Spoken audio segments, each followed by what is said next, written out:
The Rolex wearing, diamond ring wearing, kiss stealing, wheeling dealing, limousine riding, jet flying, son of a gun, and I'm having a hard time holding these alligators.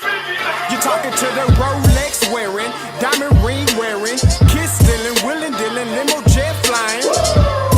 We Ric Flairing on them niggas.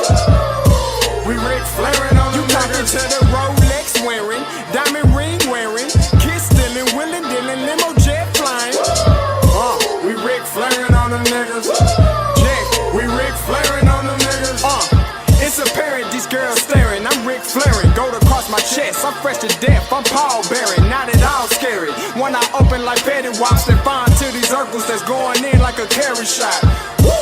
I'm going in like a Mary Pop off that Mary Crop at the top flow at the Marriott. So questioning me is like questioning you. See, we the best dressed, so come and get blessed with the crew. Not one but two, different ways to slaughter your crew. Committed tat across the chest, I guess she blessed with the truth. People want to see them checks, representation of proof.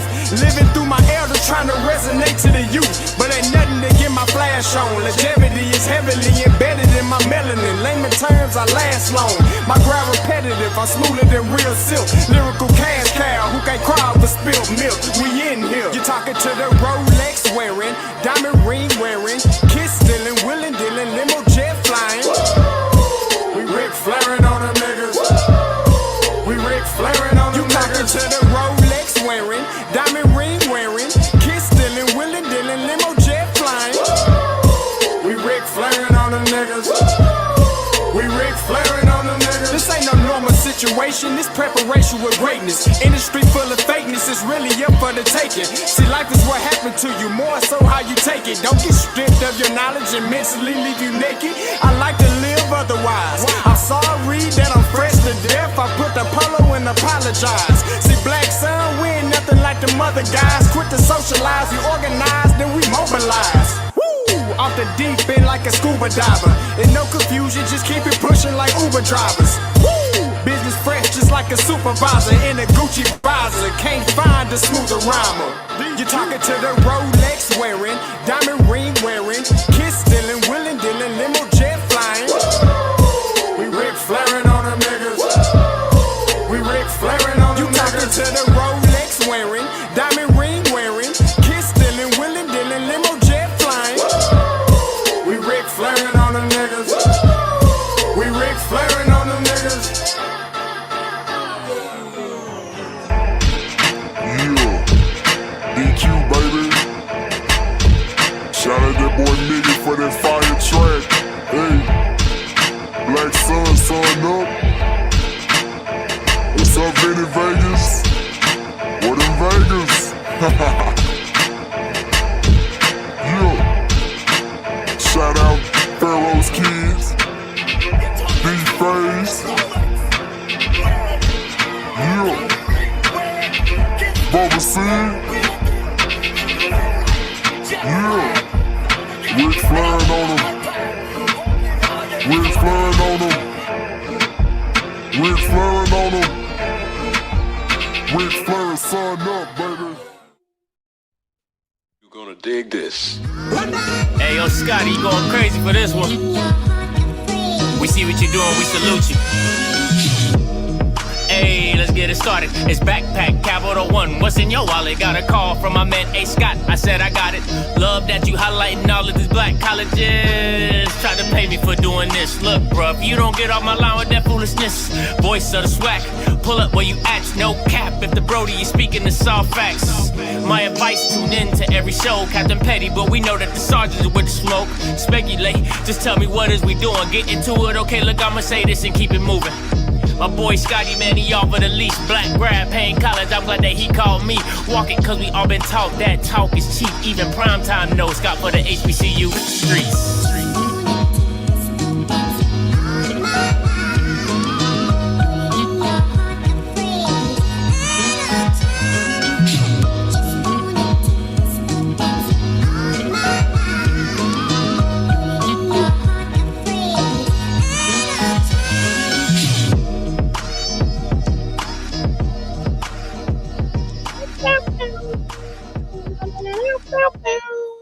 Hey, welcome to the show. Listen, late night off script after midnight. Might have to put my very white voice on because you're listening to the smooth jazz of the 105.3 off script edition of the late night. Can you back? Yeah, you know how it go. You know how it go. Anyway, listen. Shout out to a great game. All right. Before I get into it, the closest guy was Ricardo. He had 31-28 BCU. All right, shout out to Ricardo. He was pretty close. JB was 33-31 Alabama A&M. Let me see. Willie was 35-31 BCU, and 35-34 Blue Dog was A&M. So they were some pretty good scores. Pretty good scores. Now listen, before I get into the game, all right, I want to give a couple shout outs. All right. Shout out to O-Dub who saw me walking out. He was like, yo, Scotty, I don't call, I don't comment, but I love your stuff. Appreciate you. Keep doing what you're doing. Shout out to him. All right. Shout out to the left tackle, I believe. His dad, number 76 off Alabama A&M. His dad came up to me, was like, yo, love your show. Keep doing what you're doing. He said we had a radio. I think he had like a radio sports announcer. In North Carolina, that's like he kind of heard of me and he's been throwing my name around a couple times. So shout out to him. Shout out to number 76 dad on Alabama A&M. Appreciate the love. And shout out to Malik Franklin's dad. I saw him, the one I interviewed on my channel. I saw his dad, cool, and his aunt. His sister was with him. So shout out to both of them. They showed me some love. Appreciate you guys also as well. And shout out to Alabama A&M. Man, listen. Gave me media passes. I met Coach Connell Maynard. I met Coach Taylor, met Coach Ma. Like, listen, I ain't even gonna lie. When I met Connell Maynard, I fanboyed. All right, I fanboyed. Just no, it was a lot. It was a lot. I can't even lie. It wasn't even a little bit. It was a lot. I kind of fanboyed a lot. All right, so shout out to them. Thank you so much for all the love and everything like that. Because before I start this conversation off, listen, I've been to a lot. I've been divorced twice, so I've been in a lot of counseling. So they told me you always start with the positive first. All right. So that's me starting with the positive. Thank you guys for your hospitality. Thank you guys for shouting out. And thank you guys for, showing me love. Now, listen, my thoughts on the game. All right. First of all, it shouldn't have been close. The game Bethune should not have been in this game from jump. This game should have been over in the third quarter. All right. What happens is that you end up giving out a kick return.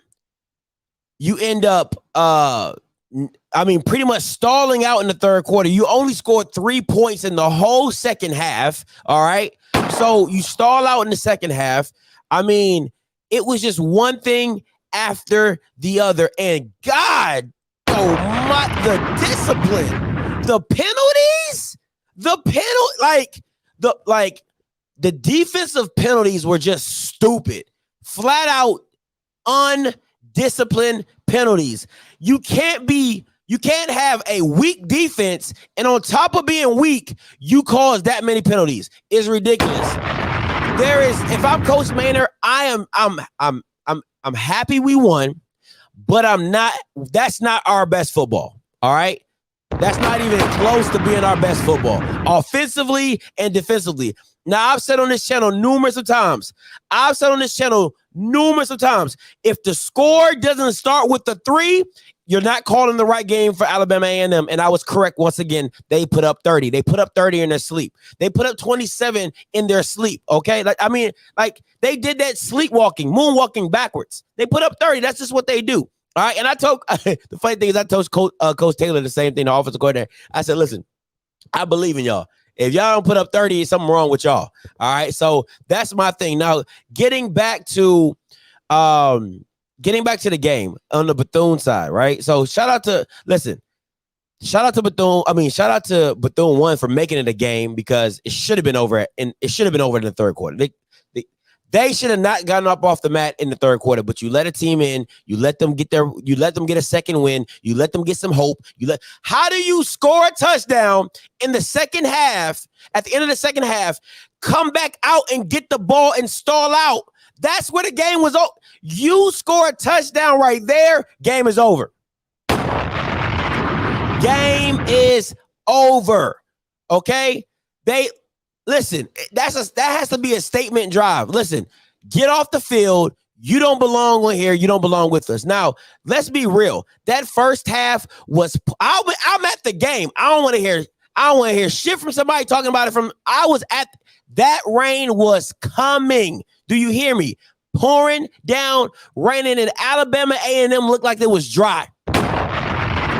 That's some next level precision. When I tell you that's some next level precision, that's next level precision. I'm telling you this for real.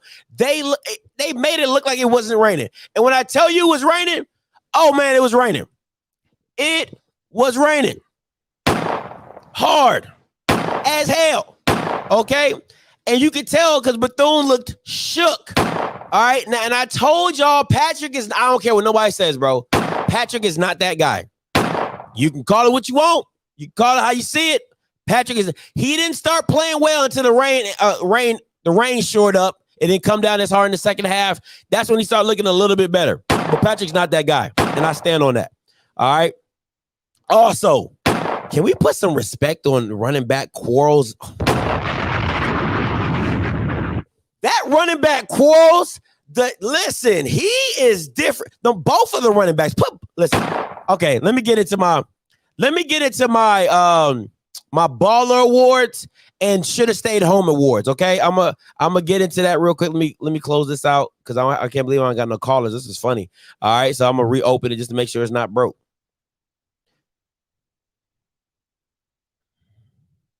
All right, let me get my call on set up.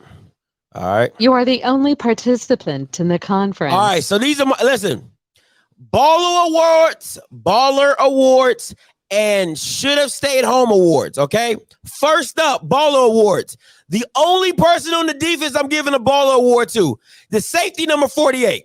If nobody else was going to make the tackle, that Bama was going to make the tackle. Shout out to you, number 48 on the safety. Listen.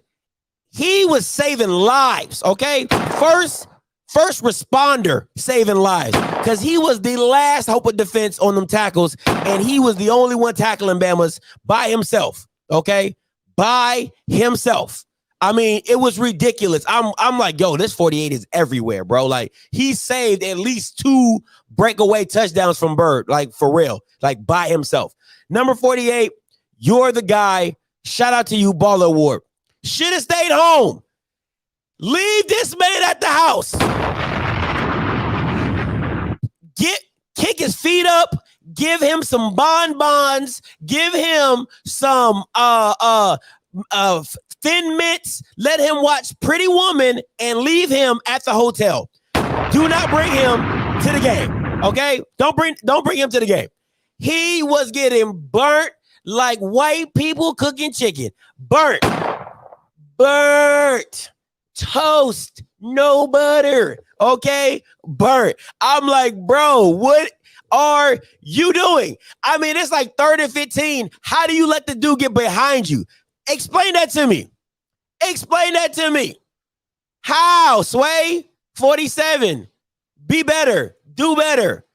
All right? If it's up to me, you be left at the house. Do you feel me? Left him at the house, all right? Next baller award. We talked about it earlier. Running back Quarles. And listen, Quarles, you, my guy, are different. Okay? The shiftiness, the speed, the vision, the balance, Quarles, you had me up in the press box like, it looked like every time you touched the ball, you was going to break, my guy. That's how special you looked. Shout out to you, baller award. Should have stayed home. The whole defense. Other than 48, if you have a defender number 90, 91, 55, 58, 23, 25, 20, I don't care what your number is. If you played on the Alabama defense, take your ass home. All right? Just don't listen. Pink slips, everybody. Everybody getting pink slips. All y'all played like hot garbage. And especially number 90, you getting beat on the line and then you're getting personal foul penalties one after another. Like, what are you doing? You're like literally moving the ball for Bethune with all your dumb, unsportsmanlike conduct penalties, man. God, though, bro, got to go. Now, the DC wasn't bad. Honestly, the DC wasn't bad. He really wasn't. He really called. It was a couple times, and I'm going to probably break down that film. There's a couple times I didn't like the coverage, and I'll get more into that later. But God almighty, bro. Man, listen. The whole defense got to go. Special teams. The kicker, you are the only person. What's up? Yeah, the kicker, you're the only person I'm excluding from special teams. Because one, you stopped the kickoff return. Salute. Most kickers don't want to get that. Salute to you, kicker. All right. And you made a 43-yard kick. Clutch. All right. So you are good. So exclude yourself from this. Everybody else, I need y'all to pack y'all bags. I need y'all to stay home. Go on vacation. Go ahead and put your vacation in. Put your 2 weeks notice in. Go home. Listen, replaceable. All right, like Beyonce said, to the left, all y'all replaceable. You must not know about me. You must not know about me. I can have another group in a minute. Matter of fact, they'll be here in a minute. Special teams. You think I'm playing? Getting rid of all y'all. Getting rid of all y'all. God almighty. Whoo, Jesus. Baller award. Let's go, baby. Abdul, you are a freaking monster. That catch in the end zone, that don't make no damn sense. It was too clean. It was too clean. Oh my God. Listen, I was the only person, and I'm lying, my girl is right here next to me. I was the only person in the press box. I stood up and gave you a golf clap because I couldn't really clap that hard. The press box is whacked. It's real quiet in there. You can't really yell, whatever. But I stood up, gave you a standing ovation, little golf clap. Oh my God, Abdul, you different. The drag, the toe drag swag, you just died on the, oh my God, 2 feet. That's next level, my guy. Next level. Ah, disgusting. Should have stayed home. Oh, this one's going to hurt. But you know I got to call a spade a spade. Should have stayed home. Second half juice, Jenkins. Oh, I didn't need you. I didn't need you. Couldn't find you. Came up short. Dropped some big balls. No homo. All right. Second half juice. Hey, the first half juice, I could take him to war with me. That first half juice, that's the juice I wanted to see. The second half juice was gone. You just left a swig. All right. And ain't nobody drinking swigs. All right. So I need to go back and go to the grocery store, get you some more juice or something. Space Jam water or something. Because you second half, you was nowhere to be found, my guy. Yeah, that one's gonna hurt. But listen, it's the truth. Listen, I call a spade a spade. You ain't show up in the second half. All right. Yeah. All right. Now, Baller Awards and Stay Home Awards for Bethune. You already know who I got to start with. That bad man number 1. Boy, you different. They made you in a lab. You think boy, you huge. You are a matchup nightmare. Listen, you and Patrick need to just be like BFFs. Like, he shouldn't look at nobody else but you. Like, real talk. And the reason you didn't catch that pass in the last one is he led you. He should not have led you. He should have thrown it up as a jump ball, 50-50. Bro, you're like 6'12" on a bad day. Okay? Like, bro, you're different. You're freaking different. I hope I spelled your name right, number 1. You're freaking different, bro. Keep balling. Keep doing what you're doing. Everybody knew the ball was coming to you. I mean, I said in the press box like 12 times that I knew the ball was coming to you. All they had to do was double team you. But the fact that they had to double team you, you're special, my guy. For real. You're special. All right. Should have stayed home, Patrick. Listen, man. Listen. I said you ain't that guy. I said you wasn't that guy. Now, I'm not saying you're bad. You're not Jalen Jones bad, and you're not serviceable. You're serviceable. You're a quarterback. I'll give you that. You're to me, for you. You gotta.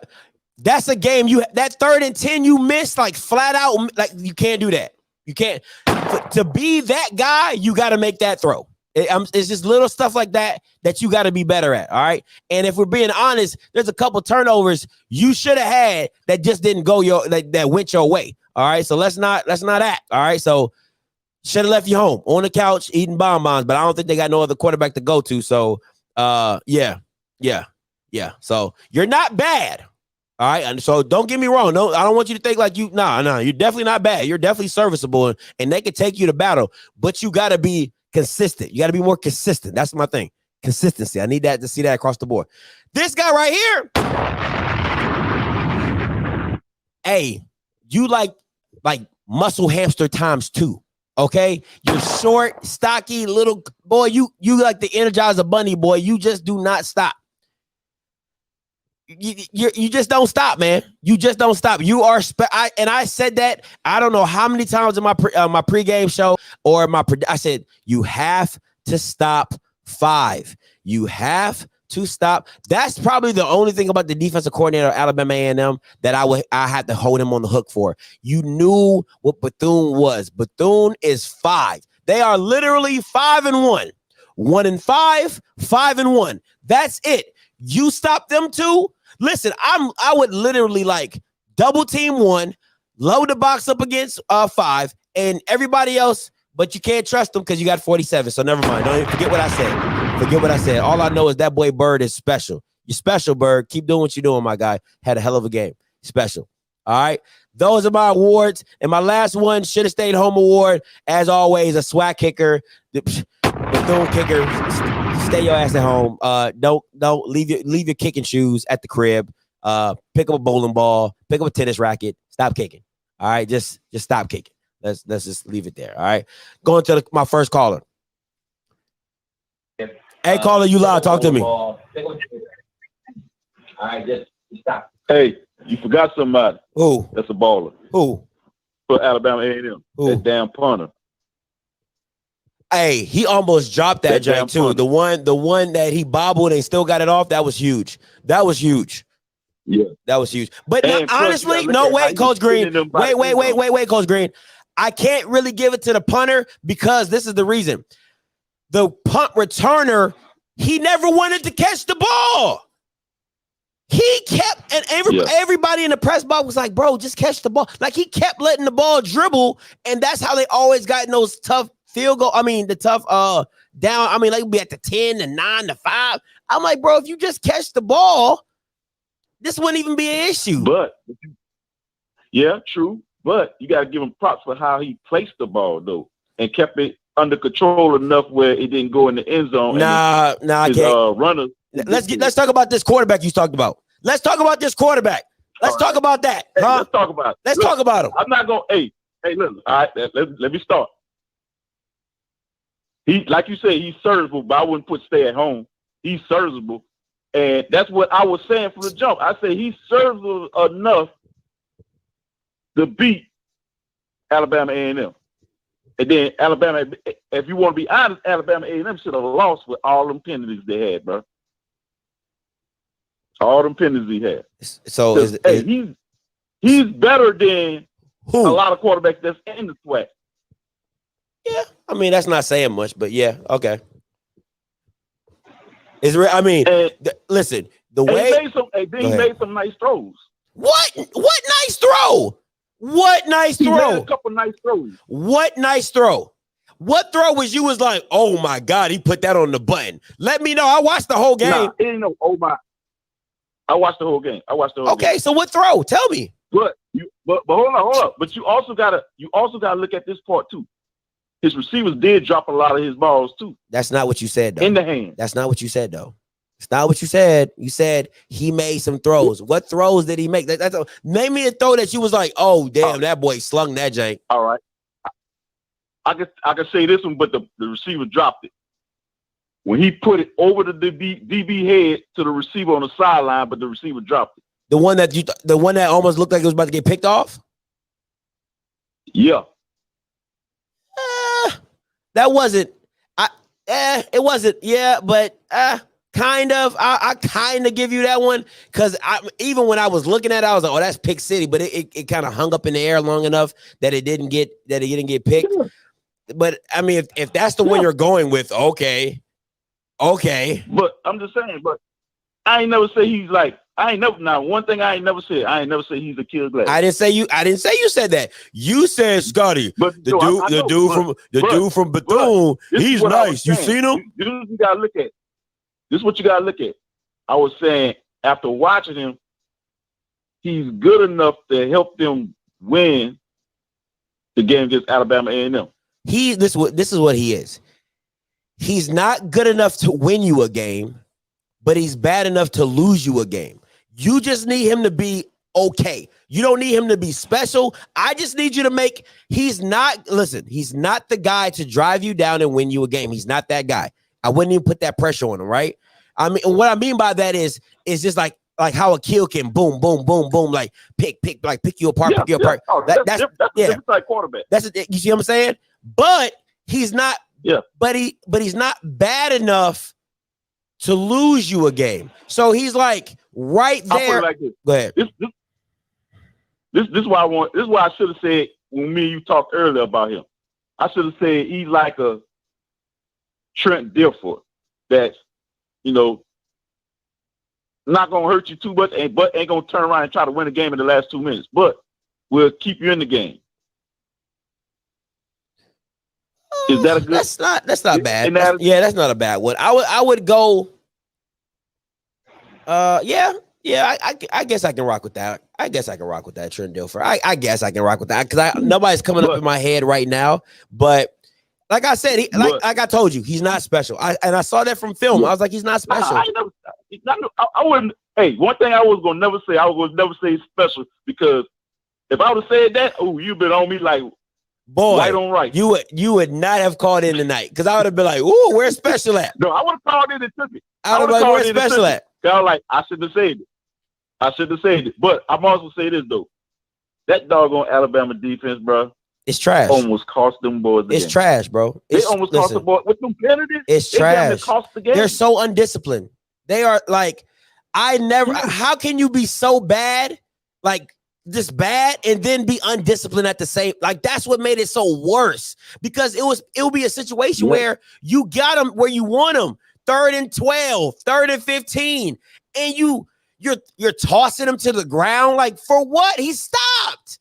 Like, what are you trying to prove? That you're tough because you're tossing them to the ground, that you're ferocious? Bro, your defense is Swiss cheese. Take what you get. When you get your stops, take like if I was Coach Maynard, like I literally, if I would have had hair, I would have pulled it out because I'm like, bro, we are keeping drives alive strictly because not being self-disciplined. You're not disciplined. Man, we doing barrel rolls Monday. Oh my gosh. The whole defense. Oh my God. It was except for 48, because 48 saved them boys. Numerous of times. Because Bird was gone. Man, listen, that 48 was like, I'm telling you, he was a lifeline. Can I phone a friend? 48, can you help me? Because he was everywhere for them. No lie. If you didn't watch, man. If it wasn't for 48, how many touchdowns Bird would have had? 3 easy. Because the first quarter alone, he would have broke like 2 of them. But he kept filling the hole. And then the late third one where he came across the field. I don't know if that was 48 though. I think that might have been 6 or I think that might have been like 28 or something. That was a huge tackle. He came from across the field and tackled that boy. He was about to break. So whoever that was, congratulations to you because that was huge. But 48, man, my God, boy, you are a lifesaver. And I'm not talking about the candy. I gotta say something about Alabama damn A&M doggone special teams. That kickoff return. The boy literally was jogging and then just exploded through the hole untouched. How you let that happen? I don't know. It's horrible. They weren't in their lanes. When I watched the replay off ESPN, they weren't in their lanes. What was wrong? Nothing was wrong. They weren't in their lanes. Like when you see the hole, they weren't in their lanes. And I'm just like, so when I watched the replay, because one of the guys next to us had the game plan on ESPN because it was raining so hard that the windows that they have at Bethune was hard to see through. Like it didn't have rain X. Yeah. So you literally are just Yeah. like looking through like mini microscopes, just it was weird, but it was still fun though. So we was watching it off his computer and like watching the replays and stuff. And they just didn't fill their lanes. And that was twice. And if it wasn't for the kicker taking a hell of an angle, he took an outstanding angle. And then they get the fumble to get the ball back.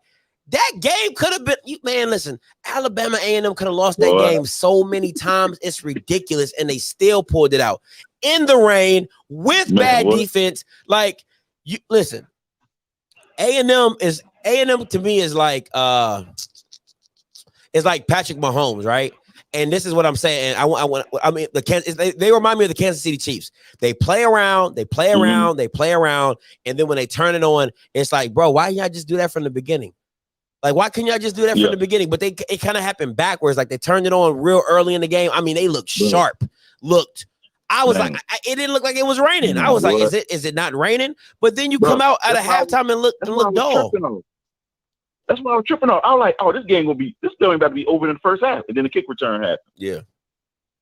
It's crazy. But hey, Coach gave Bethune-Cookman some energy.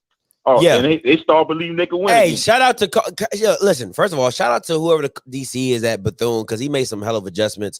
They weren't very noticeable. Like they were real subtle, like, hey, we're not going to blitz as much. Hey, we're kind of going to sit back and you know what I'm saying? Just little stuff like that to make a kill really, have to hold the ball because he trusts his D-line. His D-line is pretty disgusting. I ain't gonna lie. They're pretty good. Hey, that DB that knocked that ball away huge on that long pass touchdown.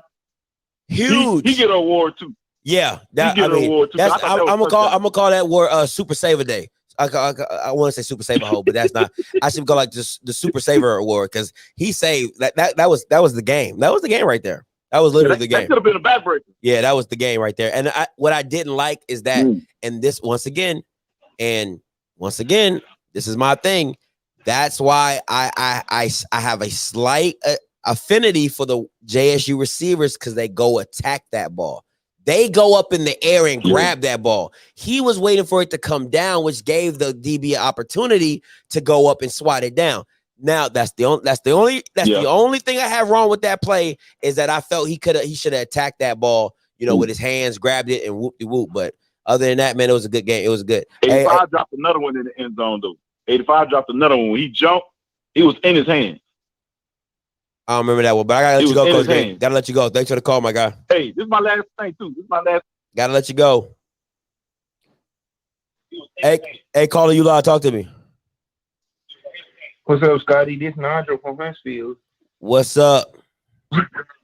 You forgot to give my boy number 18, Troutman. He saved them too. This his second week in a row getting an interception and win the game for A&M.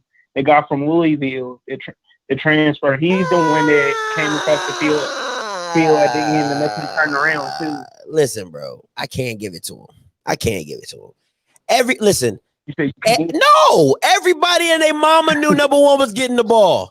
I was up in the press box saying when the first play came out, I said, why is number one not in the game?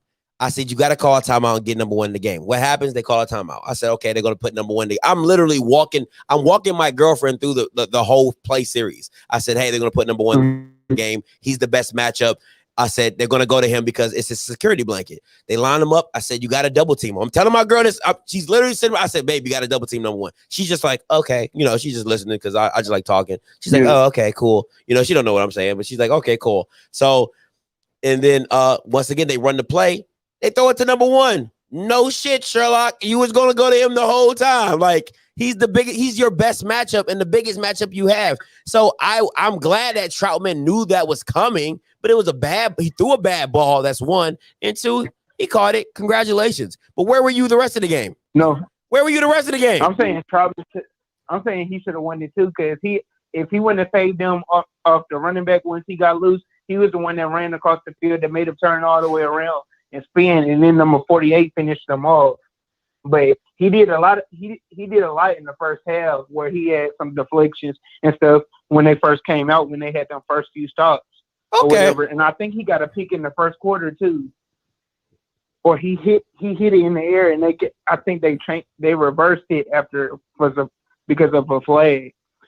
But I liked him and Gary Quarles. I think he had a better game than Bethune-Cookman's running back tonight. I can't say that. I can't. I'm talking about carrying his team wise. No, no, it definitely number 5. Then if that's your premise, then no, number 5 was the heart and soul of Bethune, hands down. He's the heart. Bird number 5 or 6, whatever his name is, whatever number. Yeah, I know Bird. He's the heart and soul of Bethune. Real talk. He's the heart and soul of Bethune. He is their best player next to number 1. Now Quarles could have been that, but they got away from the run in the third quarter. And I'm like, what are you doing? Quarles was killing them dudes. Like, they had no answer for him. You should have started every first down play with Quarles getting the ball somehow, some way. And I think Akil, he got too cute sometimes, like holding the mesh point too long and really trying to sell the fake. And like, bro, either pull it or give it to him. Stop playing with it. You know what I'm saying? And he had like 2 fumbles doing that. That's why I feel what killed the run game when they started having all them miscommunications and fumbles and stuff. It was like, let's just go back to our throwing game and then play actions, because the screens was helping him get far away too. When Quarles would do them screens, and they would throw it out to him, and the receivers would block. He was getting away on those too, but then they stopped doing it and started trying to use their out throwing it to the receivers at the end of the game when it started getting closer. Help me, okay? Because go ahead, finish. I'm sorry. Go ahead, finish. No, go ahead, finish your point. I feel like for A&M to do good, I feel like they're gonna blow out Tuskegee. But for them to be Grambling, they're gonna have to do better on the penalties and on the defense. Yeah, they definitely have to clear. Okay, they can't keep on letting teams get back in the game at the end of the third and fourth quarter, because if they do that with Jackson State and FAMU in the third and fourth quarter, it's gonna be a blowout. Yeah, they're gonna lose. Explain to me his first pick, because I don't remember it.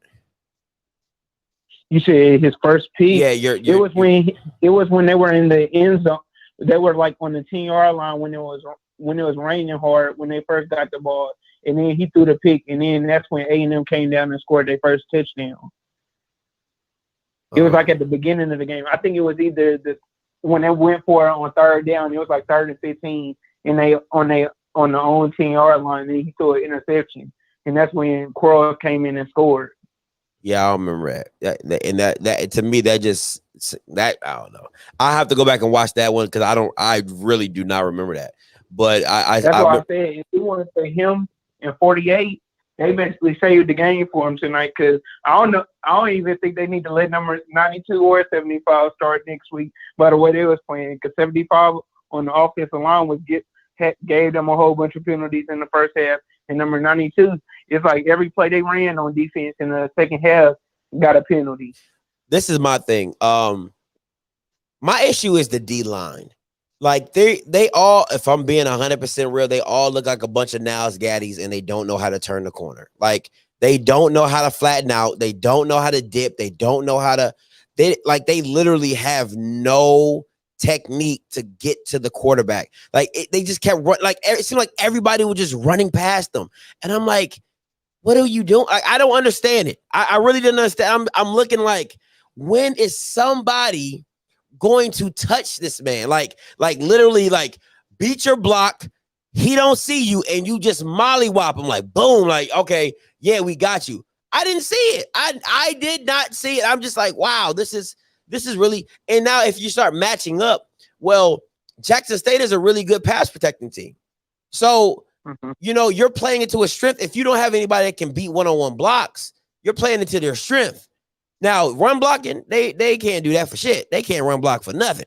Now, that's either neither here nor there. But at the end of this is what people at Jackson State have to be worried about. The creativity of Connell Maynor is from him. Coach Mai, Coach Taylor, and Coach Maynor probably have to be the Charm brothers of offensive coordinator. They got the Charm sisters. They're like the Charm brothers of offense. That 4th and 5 where they motion 3 people, and everybody come on, man, and then they still went. That was genius. That was genius.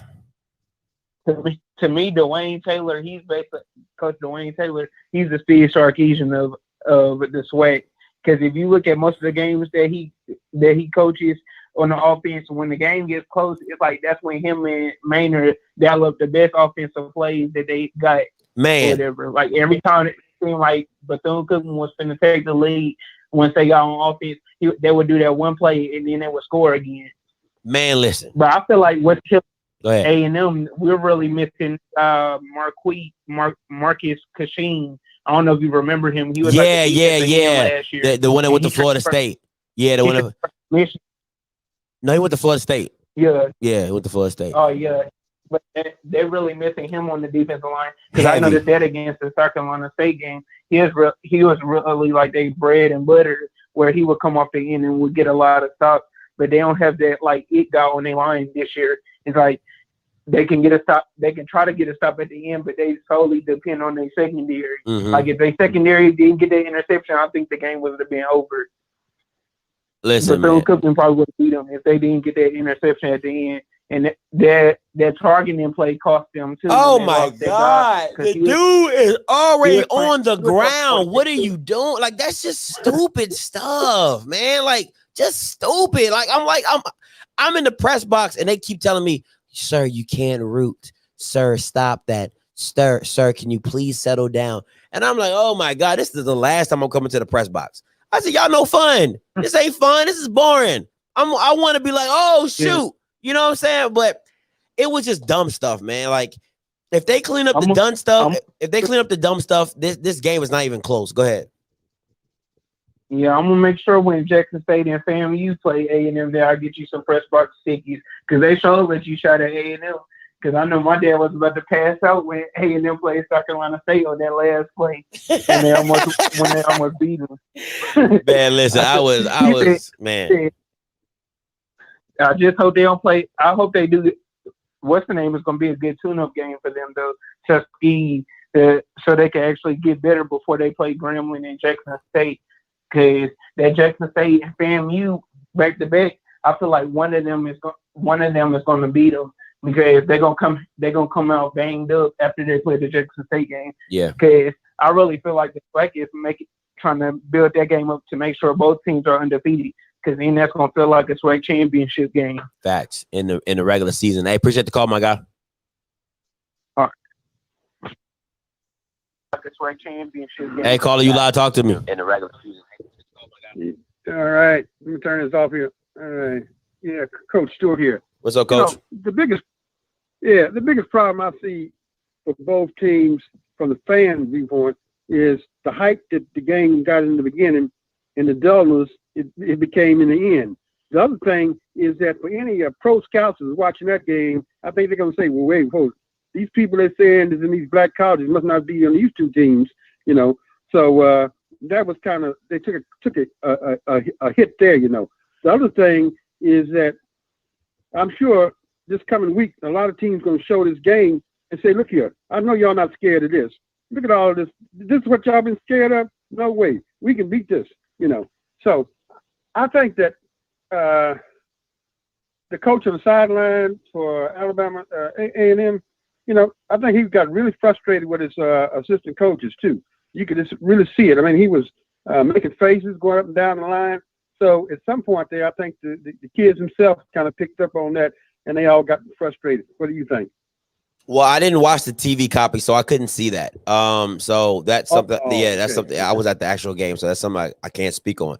But what I would tell you this, honestly, I don't think you're looking at it the same. See, and I don't, and that's why I disagree with you. For me, okay, if I was a coach that was playing Alabama A&M and they played that bad and still put up 30, you like that was a bad game for them. That was horrible. They put up 27 in the first half and only scored 3 in the second. Are you kidding me? That's a bad game for Alabama A&M. So for me, I'm like, guys, we got to be on our P's and Q's because if they come in, if they play good football, because they play bad football today, horrible. If they play good football, they will put up 45 on us in a blink of an eye. So to me, you're looking at this the wrong way. And plus, They put 27 on somebody in the rain, in a downpour, throwing the ball. Like, are you what? You can't call yourself a coach if you can't see that. Like, for real, like real talk. Like, there's no way you can walk into a game and you're watching the film and you're like, bro, it's a literally a downpour, and these boys are throwing the rock around the field like it's not pouring down raining. Because I thought if I agree with you. Yeah, I can agree with you. I thought that's not how they're going to present the team. Go ahead. I agree with you, but they're not going to present it to the team like that. I guarantee you. And basically, it was you had been saying, you know, they can score 30 points, you know, in their sleep. You know, well, I was, and they did that, and I agree with you. So I can't argue with you at that point. Yeah, I mean, listen, I do this. You know what I'm saying? Like I watch film, I watch football, I love it. This is what I do. And I stand on that I know, like, Alabama A&M scores 30 and they sleep. Like, for real, if the score don't start with a 3, at least a 3, then we're not talking about Alabama A&M. But what you have to also realize is they played really bad in the second half, and that's a testament to Bethune making adjustments. So I have to give them some credit, but I also have to put a lot of the blame on Alabama A&M just self-inflicting themselves. I mean, you're having a team in 3rd and 12, 3rd and 15, 3rd and 10, and you're giving them unsportsmanlike conduct, face mask, unsportsmanlike conduct, targeting, They got like at least 2 people that's not coming back for Tuskegee. You know what I'm saying? Like, that's just stupid stuff. Just stupid. Well, one last comment. One last comment for you to answer here. Go ahead. So if they were playing like a team like a Jackson State, and they play like they did tonight, what's the outcome? Oh, they lose. Flat out. They lose. Because you can't keep giving Jackson State chances. If you have Jackson State at 3rd and 10, 3rd and 15, you got to keep them there. I can't give you a first down and now I give you a whole fresh new set. That's any team, though, if I'm being honest. That's any team. Any team other than Bethune, probably. You have this with FAM, they beat you. You have this with Southern, they may beat you. Any good team is going to beat you when you're making dumb penalties like that. No matter how good your offense is, dumb penalties like that was going to make you lose the game. Now, if Jackson State sees that first half Alabama A&M, even with all the miscues, it's not the same, my guy. It's not the same. It's really not the same, because the creativity, the explosiveness, the way Akil spreads the ball around, it's not the same. It's not the same. And they'll listen. Coach Maynard will have them.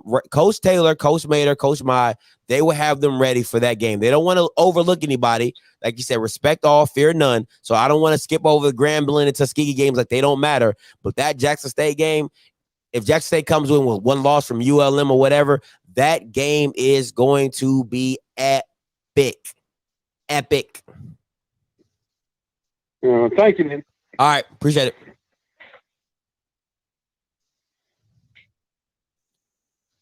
Hey, caller, you live. Talk to me. Hey, what's going on, bro? What's up?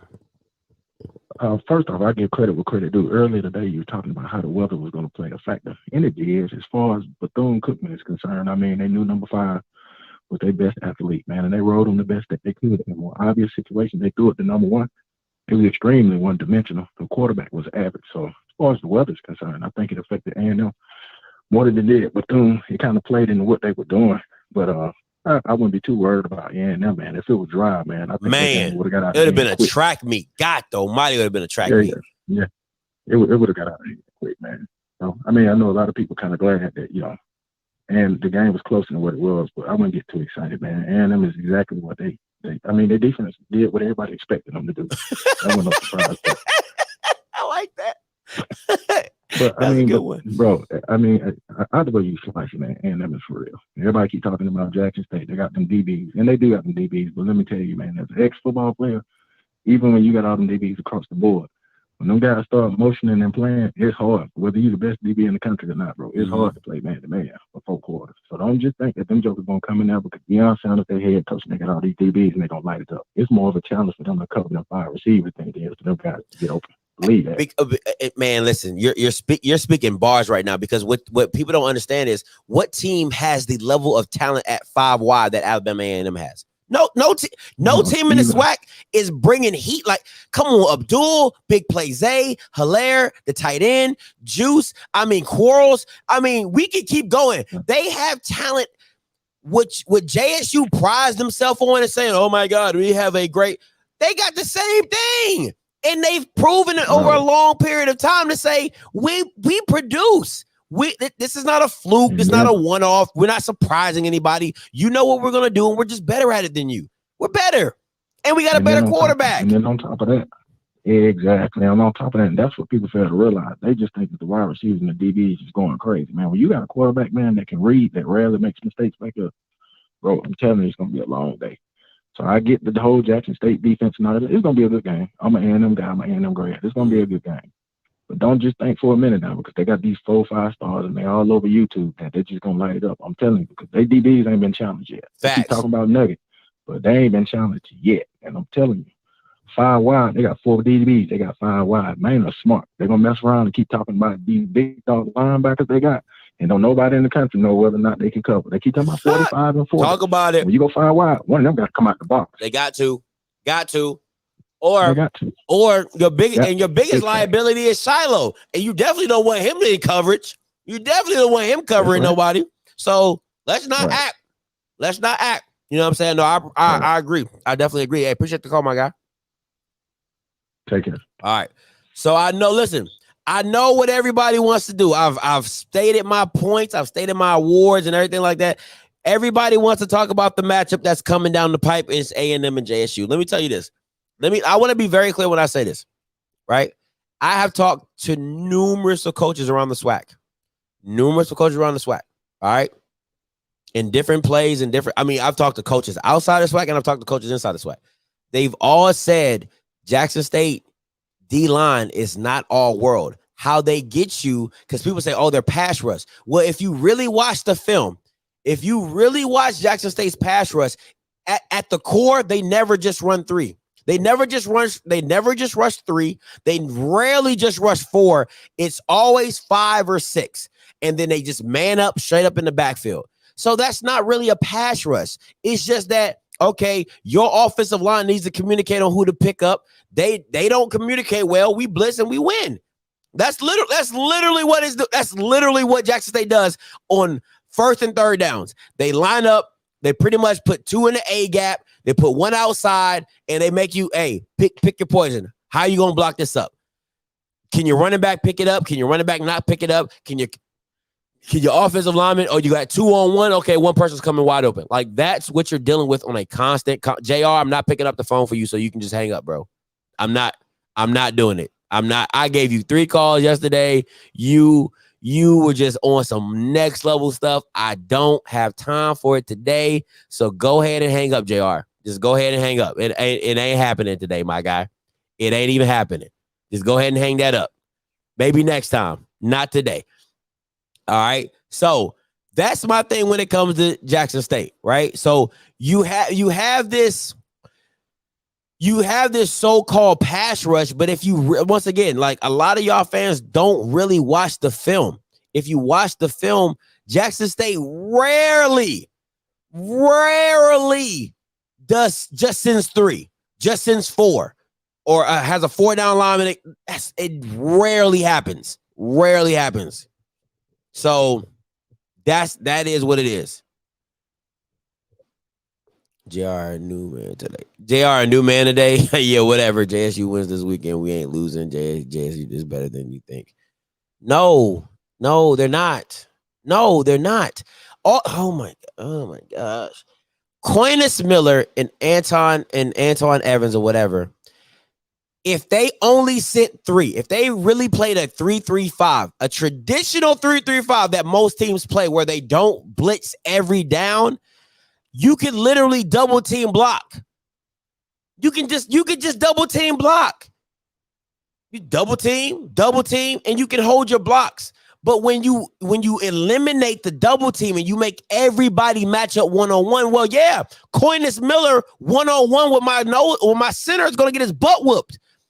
Evans one-on-one with my guard is going to get his butt whooped. That's the difference. So they just isolate the matchups. That's all they're doing. It's no different than if Denver didn't want Von Miller to get double teamed. Well, what do? They'll blitz on his side so he has to tackle one-on-one, or they'll stunt to his side so he has to tackle one-on-one so he doesn't have to worry about getting double teamed. That's what they're doing. They're just isolating the matchups so that their players win consistently. Because they're just saying, we're better than you. You can't block man on man. Oh, my gosh. Bye, Coach Green.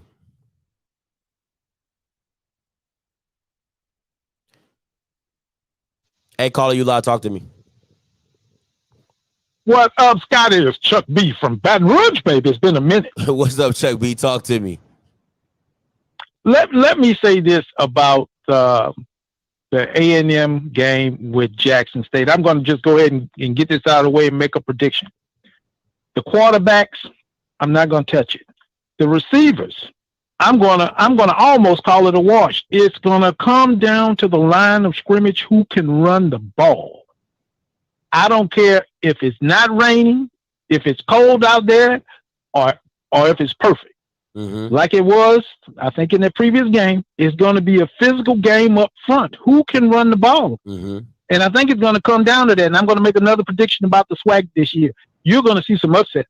You're going to see some upsets because, ladies and gentlemen, we've had some new members come in, and it's a new season. We got fans, real fans, in a real season, and we're going to have real injuries. We're going to have SWAC officiating, and we're going to see some upsets. Mm-hmm.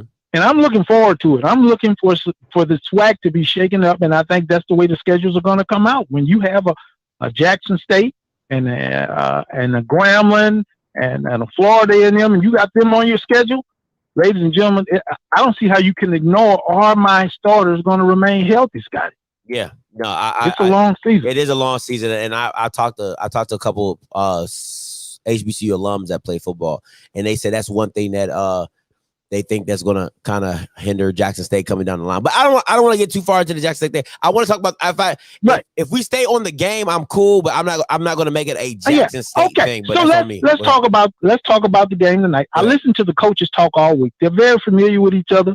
They pretty much understand how they approach the game. Yeah.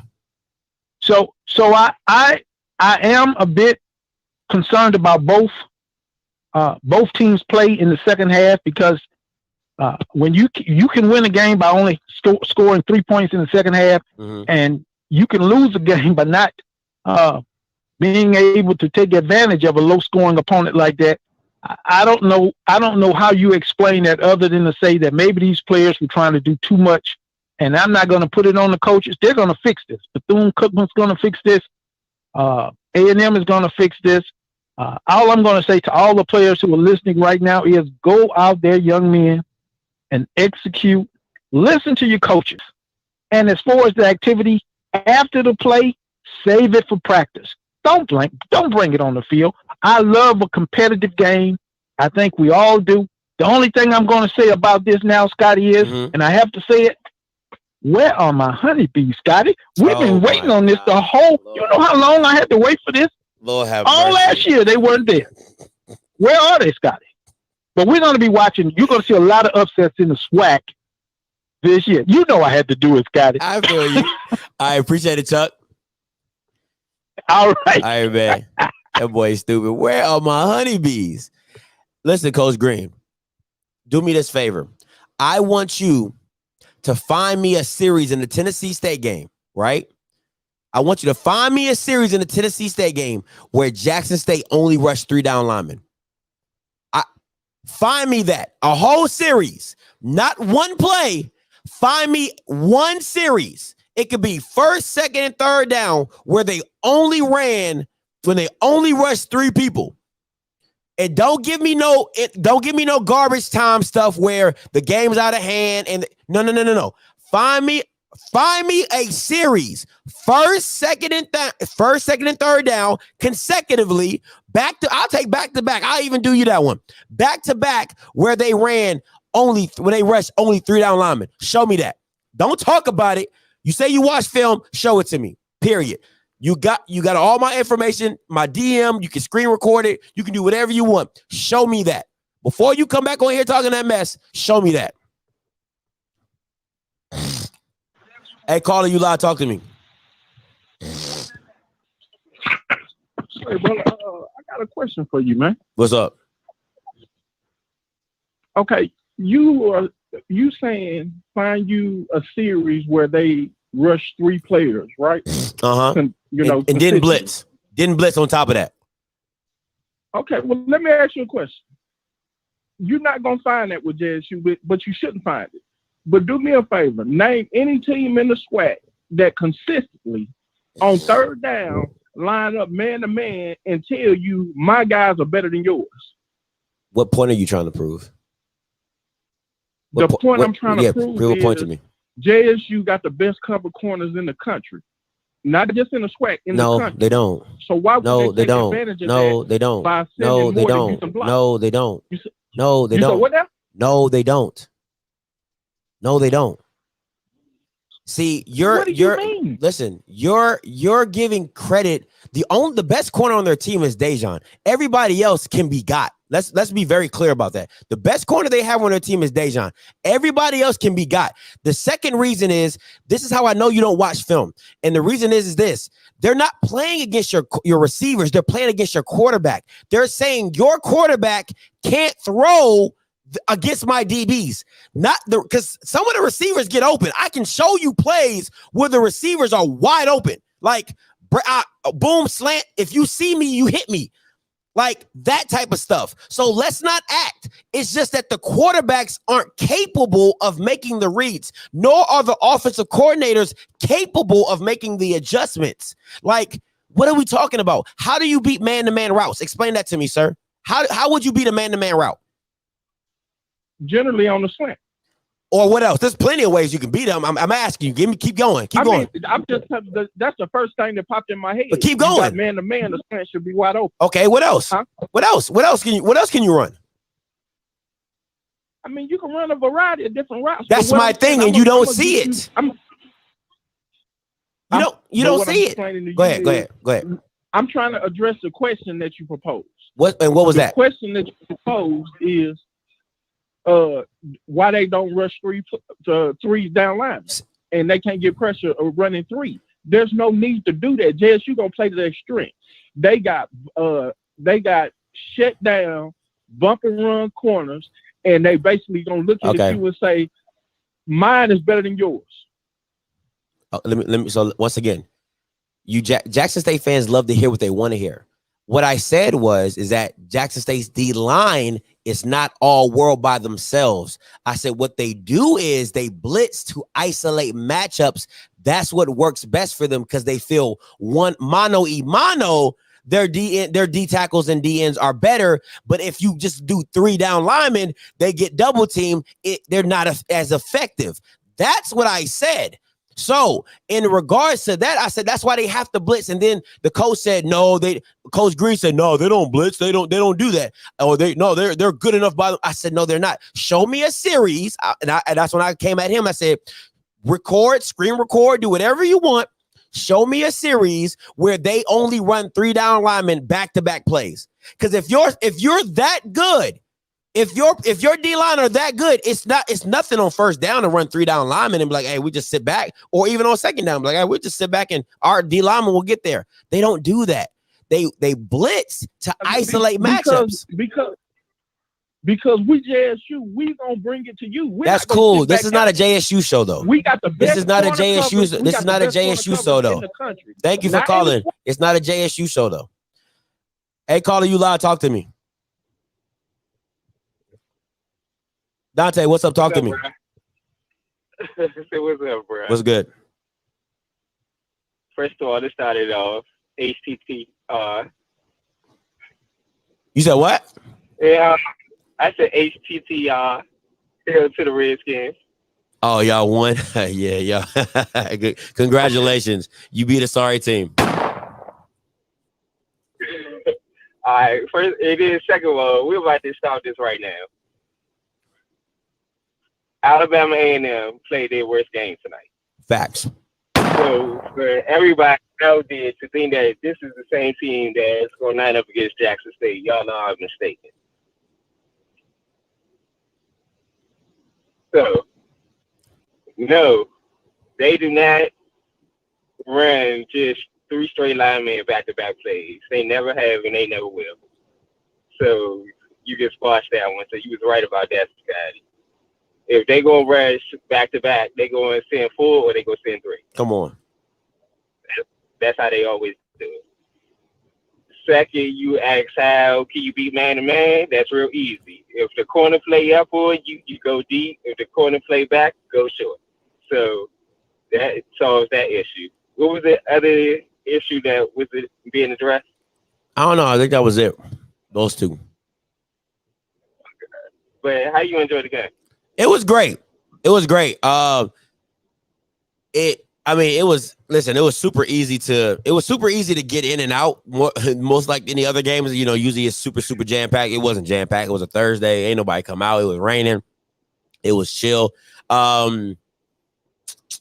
Bethune Stadium it's okay. It's not all world. It's dope though. I mean, it's nice. The field is super nice. Turfed out.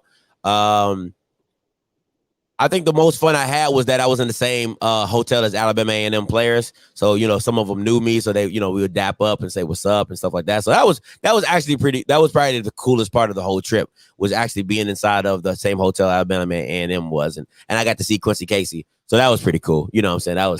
That was pretty dope. I ain't even gonna lie. Okay. So what's up with your quarterback ratings? Did Akil surpass Shedeur? Shedeur is never going to pass a kill for me, and y'all can call me biased, you can call it whatever. Now, what I will say is this: if my power rankings, he might be number 1 because of like his stats or whatever. Like I'll give him respect that way, but he'll never step in Akil's shoes because he doesn't have to deal with the pressure that Akil does. He doesn't. Like, did you see the defense that Akil has to? Do you see the defense that Akil has to work with? And he just constantly just wins constantly. Oh my gosh, dog. He's the man. Did Slim run for rush for 200 or he came close to it? Who? The running back for Quarles? how much he rushed for? I think he did like 90. I think the last time I checked, I'm talking about the dude for Bethune. How much he rushed? Oh. I ain't even check. I gotta check that out. Let me see the stats. Let me go look it up. But yeah, I don't know. I ain't check it. I'll tell you one thing about being in the press box. They be hooking you up with all the stats for the game. Quarles ran for 101, and then Bethune ran for 132. God almighty, with 2 tubs. That boy was balling. Yeah, he was balling. Yeah, he was balling. I don't want to start talking about this A&M game. It's like 3 weeks away, so it's too premature. A lot of stuff can happen in between. That's facts. So that's crazy. But I'm gonna holler at you in a couple hours, I guess. Yeah, probably in the morning. All right, y'all. Don't be making a show early shit in the morning. Nah, I'm probably good on that one. Hey, appreciate the call though. All right. Woo, that boy Bird was balling. Hey, what's up, Coach Felix? What's going on, man? How you doing? I'm doing good. Talk to me.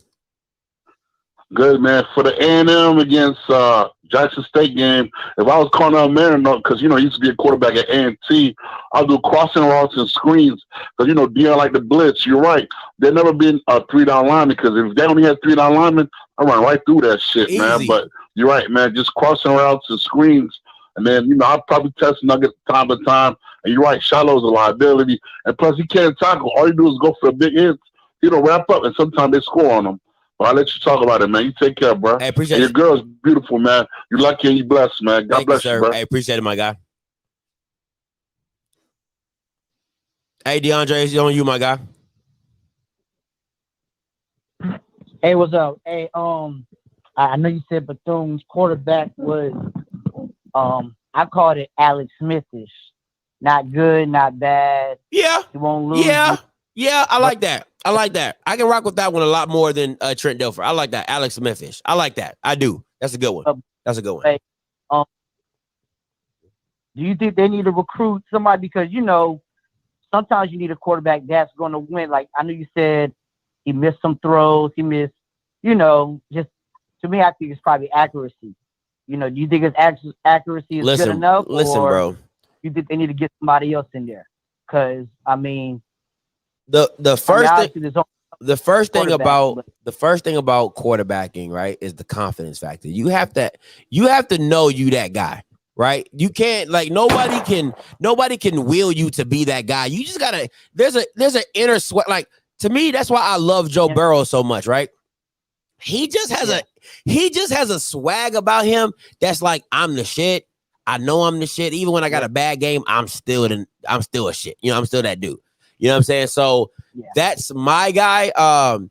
That's like, there's certain qualities in a quarterback that I look for, right? One is confidence, 2 is leadership, and 3, can you play, right? Because sometimes, like Patrick, right? He's not like special, but if he has that leadership quality, people are still going to follow him and believe in him because they know he's going to do whatever's possible to get the job done.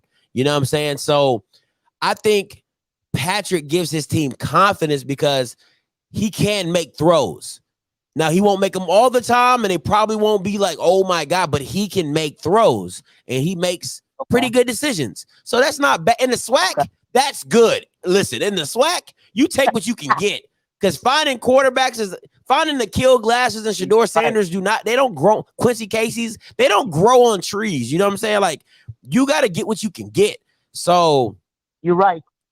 Yeah. Because everybody was talking about, you was talking about their 4th year junior.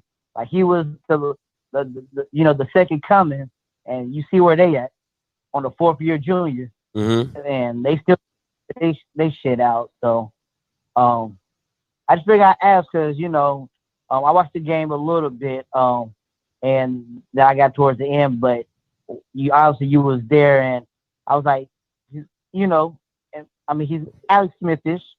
He ain't gonna win it. He's not gonna lose it.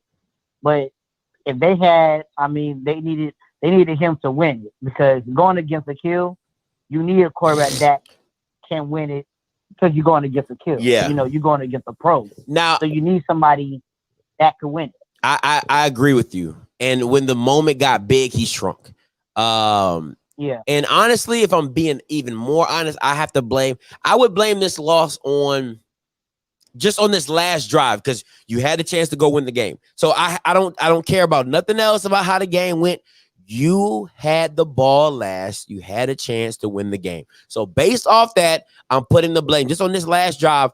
It would have to go 70 OC and 30 Patrick. And the reason I say that is you had 2 timeouts left. You were throwing the ball really well. Alabama A&M was giving you the softest coverage. I mean, they were giving you 10-yard hitches like it was butter. You know what I'm saying? And on the last series before the pick, he had some.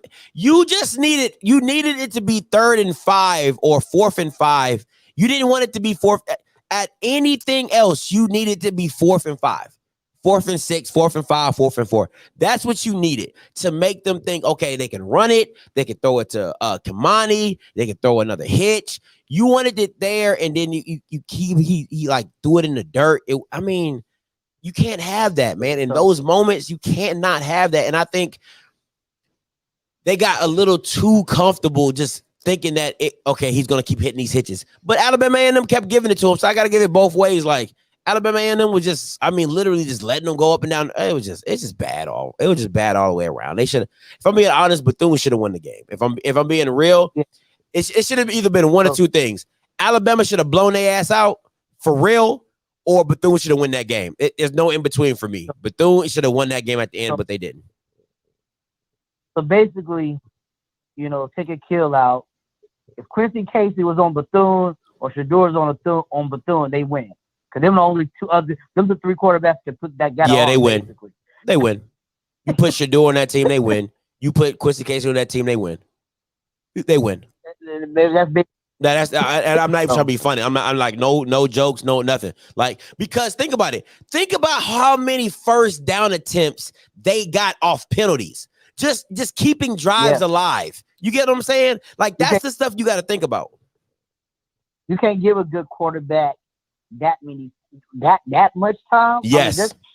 Yes. And then have a running back like Bird behind you. That's what a quarterback wants. A quarterback would love a running back like Bird.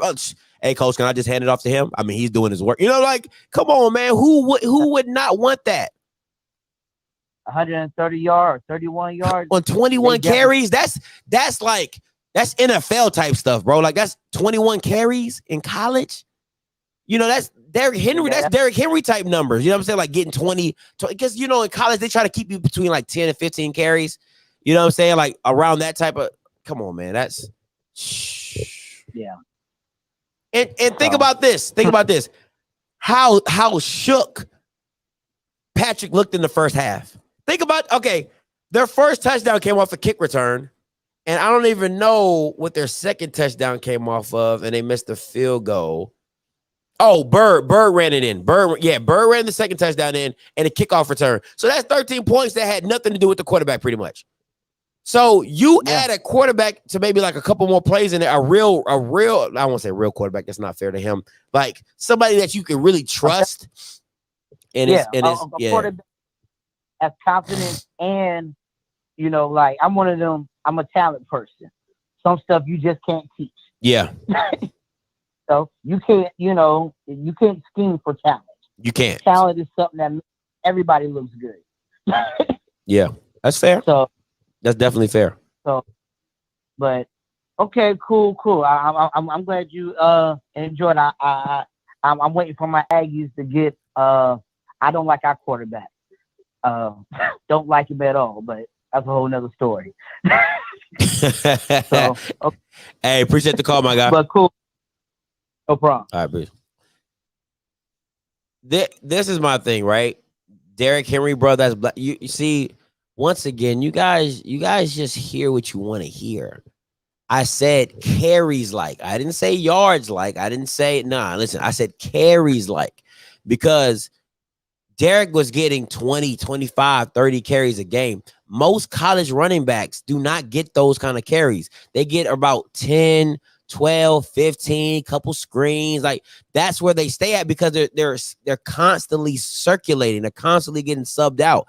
So for him to have 21 carries for 130 something yards, he was doing something right. And that's a workload. And you don't see many workload college running backs. Can we be honest? Christian McCaffrey, you know what I'm saying? Like when he was at Stanford, that's their system.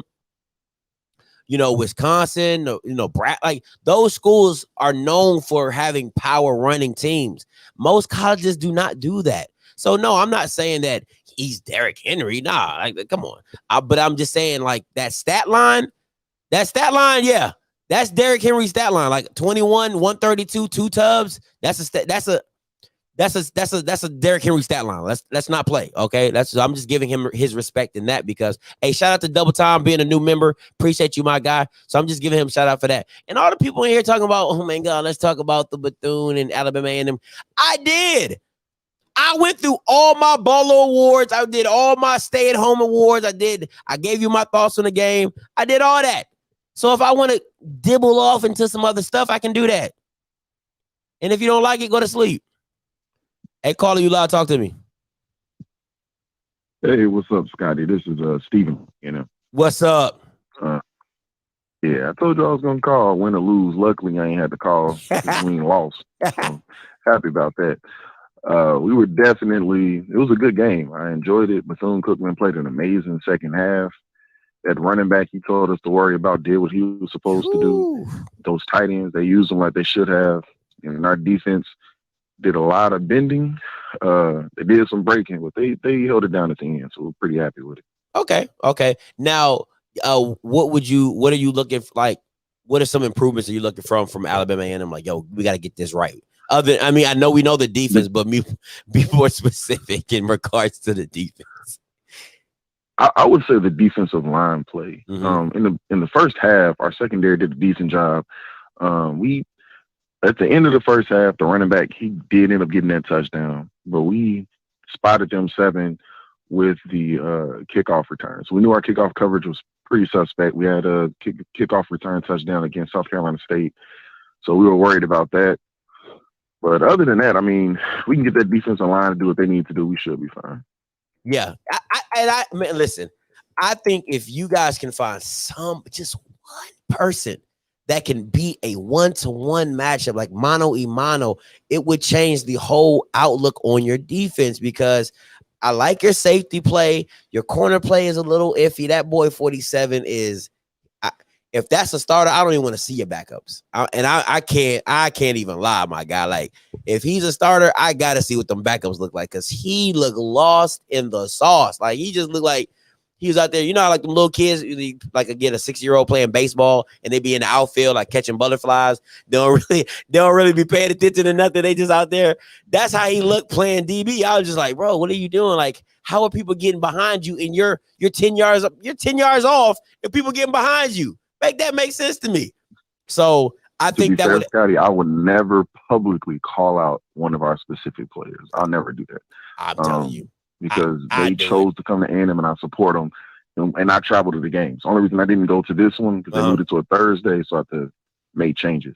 So I'm not going to say that. Okay, let me say this. This is his best, and I appreciate him. This is what I don't understand. Him to work harder. This is what I don't understand, right? And this is what bothers me about SWAC fans, right? You guys talk about, and it's not no direct shot to you. I'm just saying in general. The SWAC fans would be like, "Oh my God, we need more exposure. Oh my God, we need more exposure." Then when you have media outlets, myself, Cut Dace, Blue Bloods, or whatever, and we say, "Hey, this player is not good," and then you guys say, "Oh, don't talk about our kids like that." If these Bama's was in Group of 5 and Power 5, they would be on ESPN getting criticized. Like that's what happens when you're in a public, when you're playing football at a college level, people criticize you. If he was, you're absolutely right, but the difference is you're the media. That's your job. I go to the games and I sit close enough to talk to the Got students. you. Okay, when it came to the SWAC championship, we got to hang out after the game with the players, and they knew who we were because we traveled. Yeah. So I'm never gonna say this player did this thing poorly. Now in our private group chats, yes, I will say this needs to be fixed, and I might say it to them on Twitter, like, "Hey, yo, get it together." But I will gladly publicly praise these student athletes. But if you go to another school, I'm going to dog you out because you're not mine. Now, if it's strangers in the room, if it's some PWI folks, you ain't gonna talk about our athletes. But if it's just us, I'm going to dog you out because you're not one of mine. But ours, I'm not going to publicly ever talk bad about one of our athletes. Okay, that's fair. I mean, hey, listen, I feel you. Too easy. Hey, appreciate the call. But also, when it comes to Bethune-Cookman, I just want to say this. I don't know, man. Like, I don't think they're not going to lose the fam, which we kind of already knew that. I don't see them losing. I think that them playing Jackson State would be great. But other than that, I don't see another team in the East beating Bethune-Cookman. Mm-hmm. Listen, so Bethune is not going to be listen, if Bethune had a quarterback and no shot at Patrick, because he's and this is, I hate keeping, I don't know how sensitive people are. You know what I'm saying? Like, I don't know if I say he's not a quarterback, like he should be playing another position. No, you're a quarterback. I'm just saying, if you had I don't want to say a kill glass, because that's, you're not really going to find too many of those. If you have a quarterback that's a real threat. Yes, because there was that one play, even Jay Walker, as inept as he is, pointed out, the quarterback had 15 yards where nobody could hit him, and he ended up throwing it away. So he gave us 15 yards on that play. You see what I'm saying? There were a lot of times, it was a lot of issues he had, and it's not as if we blitz every down, because we don't. And not anymore anyway. We used to. We don't now. So I think if they had a quarterback that was more comfortable, had been in the system longer, he may have done it better, and we would have been in much more trouble. But also, Bethune-Cookman was able to change the type of game we play. They want that physical trash talk, get a lot of penalties, do that South Florida nonsense. We don't play like that. Mm-hmm. And we fell into it. So I think if Bethune-Cookman can knock somebody off of their game like they did us in the second half, I think they're going to catch some folks slipping. We only put up 3 points in the second half. We only needed to put up 3 points in the second half. So we'll see. Because we hit 30, I'm like, okay, we're going to be fine. And then their defense actually started to put in some work. So I think that defense, if they had played that way the whole game, we would be having a much different conversation. Much different. Very much so. But to me, once again, I'm going to end it with this.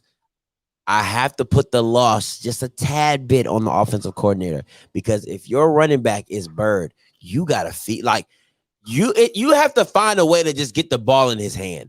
If that screen, no, Scotty, let's be honest. When we look at the complaints we had about our defense as fans, they weren't swarming to the ball, they didn't have great play recognition, and they were getting beat. Those are the complaints we had about the defense. They fixed those things in the first half. The running back, yes, he did a great job, but if you think about it, he got loose on maybe 4 plays. We did what we were supposed to do. Bethune-Cookman did what they were supposed to do. They kept giving him the ball. I don't know what more he could have done. Maybe some misdirection plays, possibly, but the guy did it on his own. I'm talking about the last drive. Like my thing is, you have to, like, in the last drive, like, I feel like Alabama A&M was actually giving the game away. If I'm being 100% real, y'all was trying to give the game away. Y'all was playing soft coverage. Y'all was giving Patrick the easy throws, no pressure. It was just like 1, 2, 3, okay, hitch. 1, 2, 3, okay, hitch. 1, 2, 3, okay, hitch. Like, I mean, I'm just like, damn, is anybody going to do anything? Like, I'm just like, y'all just going to keep giving this man hitches? Like, if he didn't throw the ball into the dirt, he would have completed the 3rd down and 10 with another hitch. You know what I'm saying? That was all on Patrick. So I'm just like, wow. So to me, once again, on that drive, I felt that Bird needed to be involved. Like, you had plenty of time, you had timeouts, and he's special. Like, I'm gonna put the ball in my best player's hands at the same time. So that's all I'm saying. Like, like overall, the whole game, like him getting fed the ball, like that was perfect.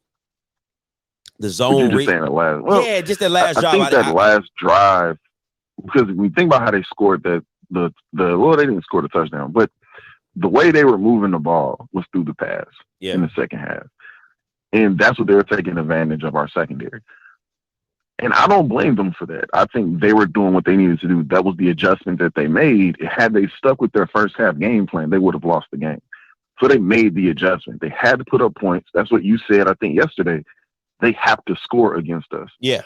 Ball control is not going to win against us for the most part. And I think that's what they were doing. I don't blame them for that. They did what they needed to do. The quarterback got baited into an interception, which is how we sealed the deal against South Carolina State. That was pretty much almost the exact same defensive play. I don't think he got same player. I don't think he got baited. He didn't get baited. He just he pre-read that. Listen, they came to the huddle. Throw it to 1. Okay, coach, I'm gonna throw it to 1. That's literally what it was. It wasn't. I would hope that wasn't. If that's what happened, then that loss will be on the like you said, the offensive coordinator. For that reason alone, if you tell them, hey, before you break the huddle, this is who you're throwing the ball to, he's not throwing it to Julio Jones. So you can't, Megatron is not put on the VCU uniform. Listen, you can't sit there and say you're going to throw it to this one person. Yes, that's you a bad decision. No, you can't. Like, because in big moments, you go to players you trust. It's just that simple. If Khalil Glass just has the luxury of trusting 3 people, he can go to Abdul, he can go to Zay, he can go to whoever he wants because he trusts them. In that moment, you got to trust your best matchup, and your best matchup is number 1. I didn't like the route they ran. I didn't like the ball he threw. I felt like it should have been more of a jump ball or something to where he got to the sticks and turned around and he could box out somebody and just go up and get the ball. But yes, you say, look, man, I'm coming to you. Like, I've had that happen in my huddle. My quarterback says, yo, Diddy, that was my nickname in high school. Nobody talked. They were like, yo, Diddy, we coming to you. Like, Diddy. Yeah, Diddy. Long story. Anyway, so they're like, yo, we coming to you. And he's throwing it. I gotta get open. I got to get open. So it happens all the time. And I'm telling you, if I'm an offensive coordinator, I would have been like, we're going to you, 1. Get open. I'm just saying that. That's exactly what I'm saying. That's how I see it. You know what I'm saying? But like I said, not everybody has a kill glass. I guess you're right. I do have the luxury of the wide receiver core from our university that we have. Yeah. So we're not gonna sit there and be like, all right, Zay, we gotta come to you. We don't got a choice.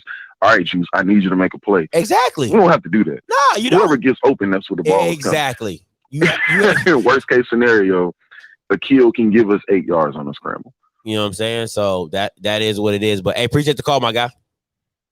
Absolutely. Are you gonna be in Mobile next weekend? What's in Mobile? We playing Tuskegee. I'm not coming to that game. It's gonna be a fun experiment. It's gonna be fun. You gotta get as much classic experience as you can get.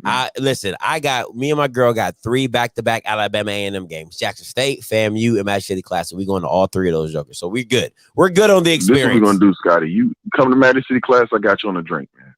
I don't drink though, but give me a Sprite though. I'll take a Sprite though. Are you on? Yeah, I take a Sprite. You're a drink chaser. I got you at Homecoming in Classic. I'll see you then, man. All right, appreciate it. Yeah. All right, peace. Hey, listen. I don't want to hear no junk. I don't want to hear no mess about my nickname in high school. All right. No, we're not doing that. All right. We're not doing that.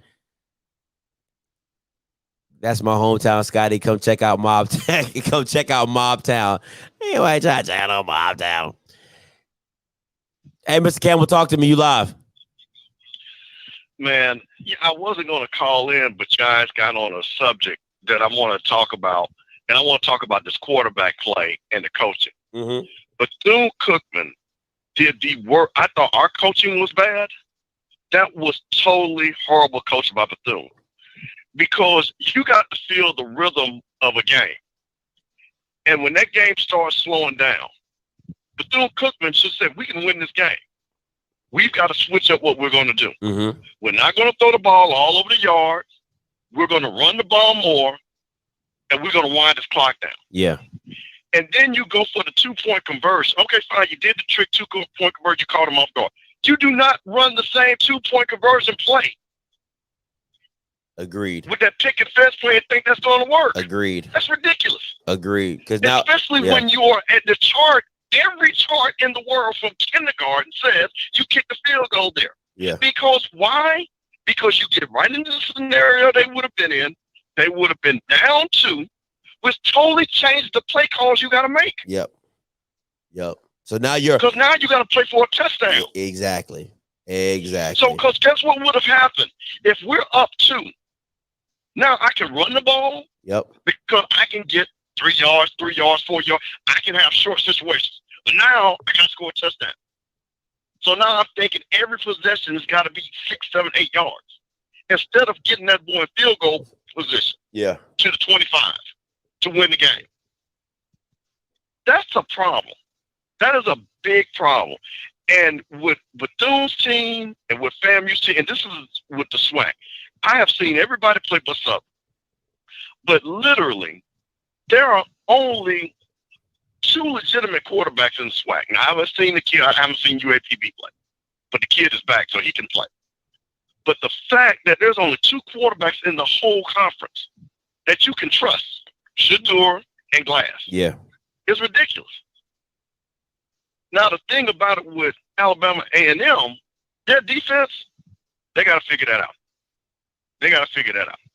Because Jackson State, I don't think they have to play Southern. I don't think they don't have to play Southern. But that Jackson State game is going to be interesting. Oh, they do. They do. The boombox. The boombox. Yeah, they play the boombox. Yeah. Now, when I'm talking about A&M, I don't think Alabama A&M has to play no. Jackson State does. Yeah, because I'm talking about light competition. But the one thing I saw about Glass tonight that concerned me is that when that rush came, Glass is 6'5".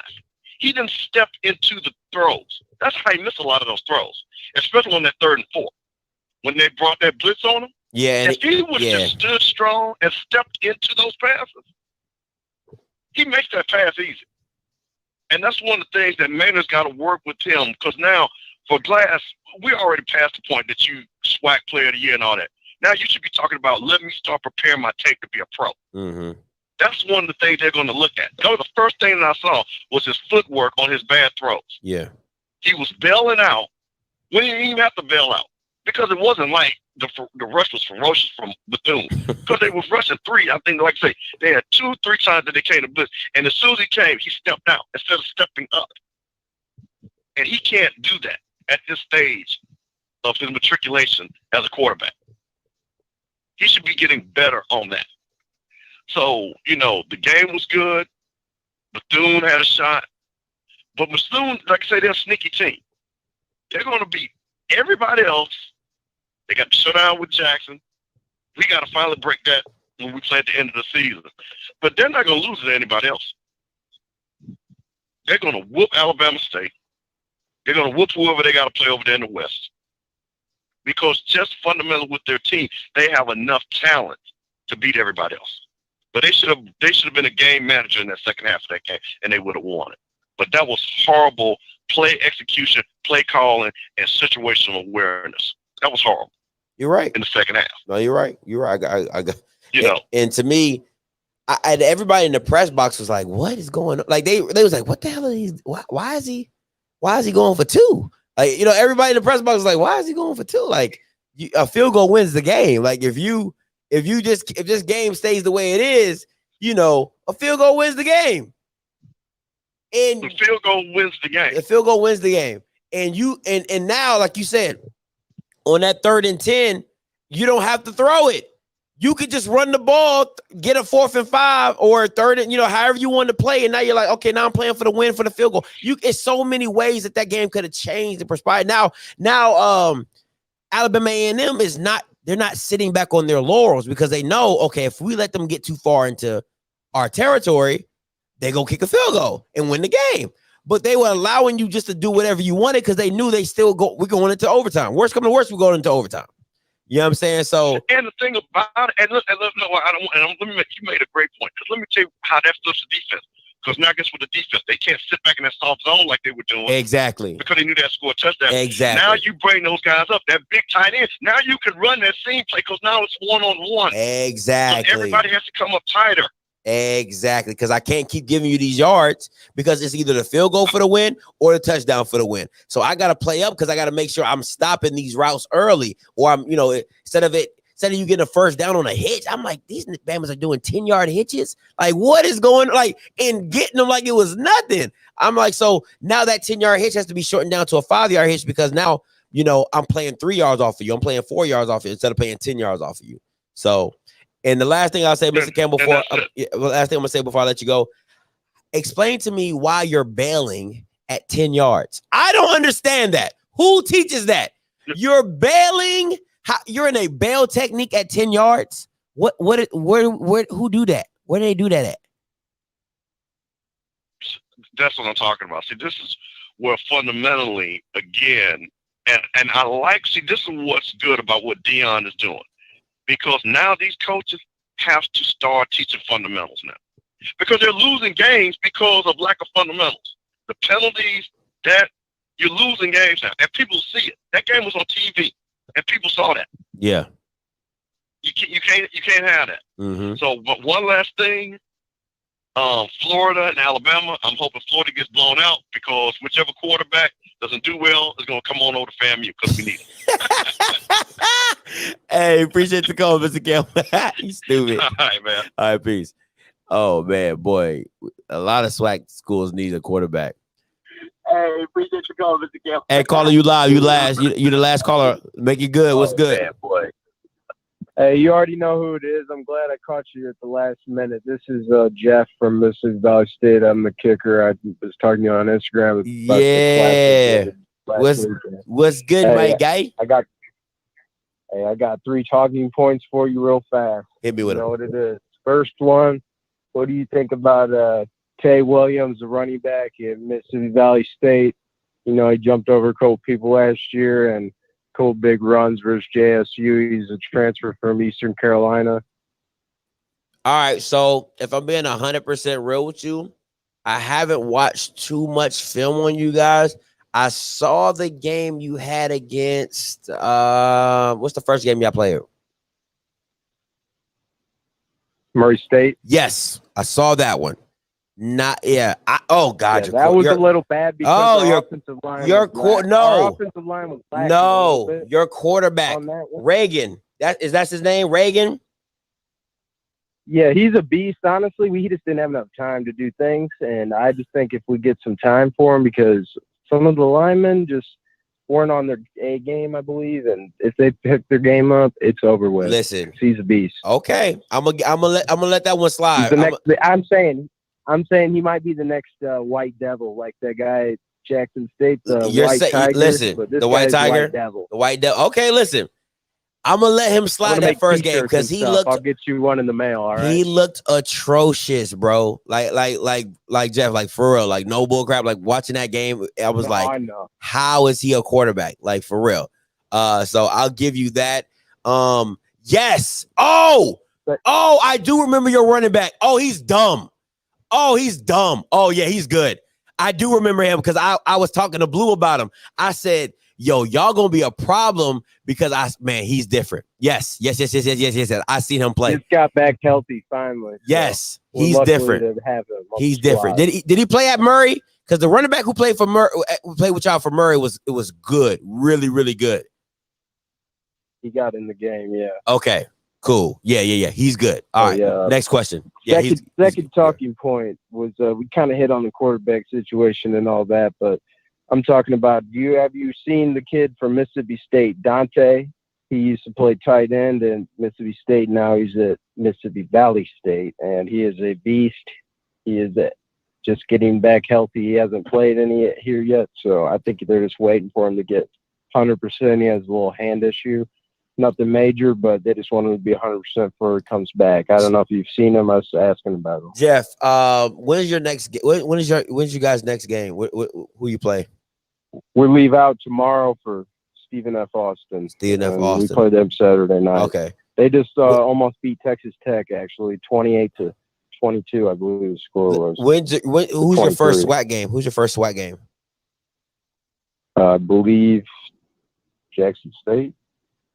Our homecomings were North Carolina, so that's October 2nd. You got to come to that. I got some T-shirts and stuff. I got flyers made for you. We'll have a little pregame off-script show at Mississippi Valley and Eddie Gaina if you got time. You said October 2nd?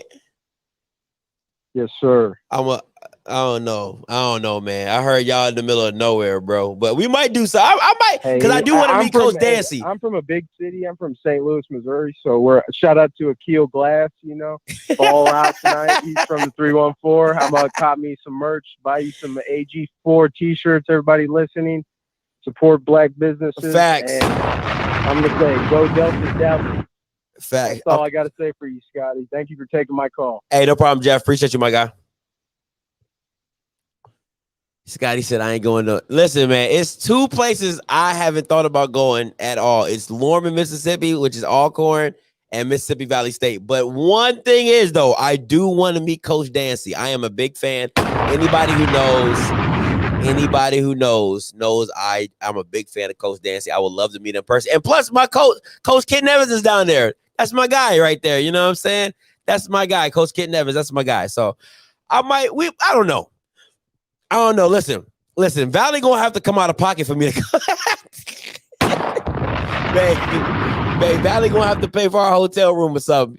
They gonna have to show me some love to get me to come down there. You know what I'm saying? They're gonna have to come out of pocket. Listen, I don't need much. My girl needs more. I listen, you can put me up in, you know what I'm saying? I'll be up in the dorm. I don't really care. But her, she gotta be at the Marriott's. You know what I'm saying? So listen, you know what I'm saying? It's just, it don't got to be presidential. It just got to be nice. It got to be king size. We don't do the double beds. We don't do that. We don't do that. You know what I'm saying? So I need kings. Come on, Valley. Listen, y'all know y'all ain't getting no publicity like that. You know what I'm saying? Let your boy come down there. Show me a good time. You know what I'm saying? Let me do what it do.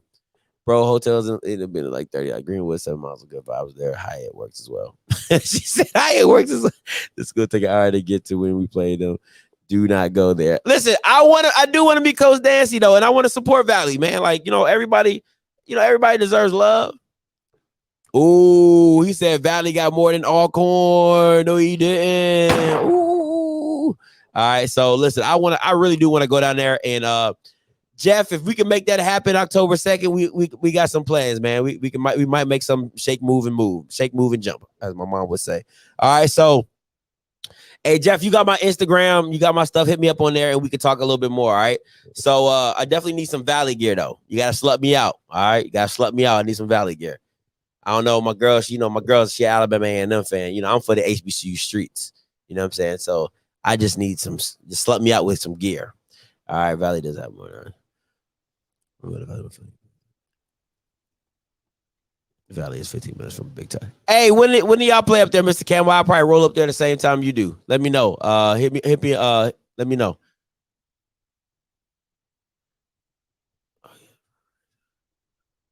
What's the IMO's pizza? What's that? Huh? She